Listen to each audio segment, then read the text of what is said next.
Hello, Chantal with the Airdrie Public Library, and today I'm bringing you a creative challenge. So our challenge is to make a bee or a ladybug house. So some of you might be asking, why would I want to invite bees and wasps into my yard? Well, this doesn't attract the hive-making species. These attract the solitary species. They are generally non-confrontational, and they're just as good at pollination, and those little wasps are great at picking off the caterpillars and all the beetles that are eating up your flowers and your vegetables and your trees. So right now there's some back and forth on whether or not these houses are actually beneficial. So certainly if they're too big, it invites too much population. Again, solitary bees, solitary for a reason. If they're not hung in the right spot, it can cause some mold and mildew. And if you're not maintaining them on a yearly basis, and yes, these big ones have to be maintained on a yearly basis to keep them clean from the mites and again the mold and the mildew. Our challenge is going to keep them nice and small.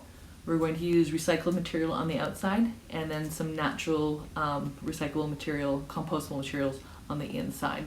So come the spring, when you think all your tenants have left, you can simply just pull it apart. Everything goes into their respective recycling and compost bins, or you can just re-stack it with some new materials and start over. So at the end of the video, I'm going to post just some really easy tips to help you out.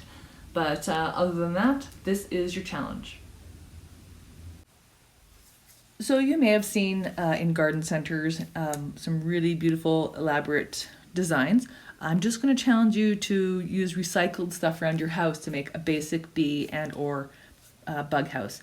So you would need a waterproofed solid shell. Cans work great. You can get a wide variety of sizes out of them. I've seen them use jars. I have seen them made in old coffee mugs. So whatever you have, go ahead and try that out. Now for bees and the wasps, they like paper tubing. Plastic straws don't work very well. You can find paper straws. They tend to be a little narrow, but you do need a wide variety of sizes. So I just use any leftover paper and scrap bills, and I fold them in half, and then I use different size pens and pencils to make the sizes. I just tape them up along the side. I've had no complaints. If you want ladybugs to get in there, you can use chopped up cardboard. Twigs work great, moss, pine cones.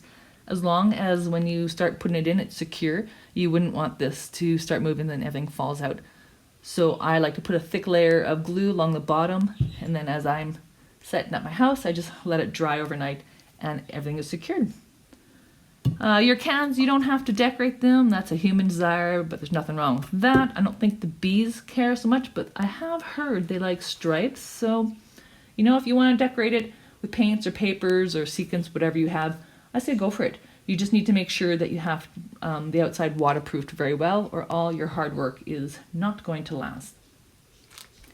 I use old shoelaces and cords just to hang them, and that's about all you really need. So again, I challenge you to use just stuff around your house to make a nice little bee or bug house.